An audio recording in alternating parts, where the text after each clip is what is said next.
when we talk about ISO 15118, the different documents of 15118 are defined on different ISO OC layers. So when we're talking about machine-to-machine communication, vehicle to charging station, or your laptop connected to the internet or a network in your building, then there's this concept of the OC layer, the Open Systems Interconnection layer, which basically means that certain low-level services provide a service to an upper level. And this way you are able to communicate between different systems.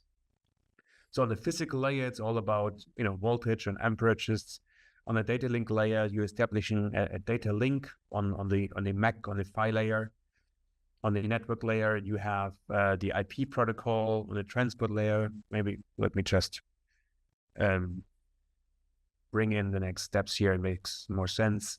So wired communication is defined in -3, whereas wireless communication is defined in -8 based on the IEEE 802.11n standard in a 2.4 and 5 gigahertz network. And wired communication, according to -3, is based on the home plug Green-PHY standard, which is a subset of home plug AV, but it's less resource intense and more energy efficient. On the network layer, this is all about the IP protocol and the dynamic host configuration protocol for dynamic assignment of IP addresses.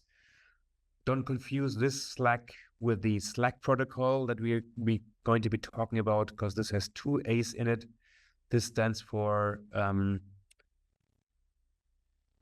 what to say a second? Stateless address auto configuration, which is usually mechanisms that are provided by your underlying operating system if you have a Linux system running on your communication controller. On the transport layer, we are confronted with the UDP, the user datagram protocol, and TCP, the transmission control protocol, which is all about making sure with TCP, for example, that the messages being transmitted between the vehicle and the charger are transmitted in a reliable fashion. If there's a packet loss, then there is an automatic retransmit, and making sure that there are no duplicates being sent and received. So that is why we're making use of basically the internet technology also in the ISO 15118 communication stack.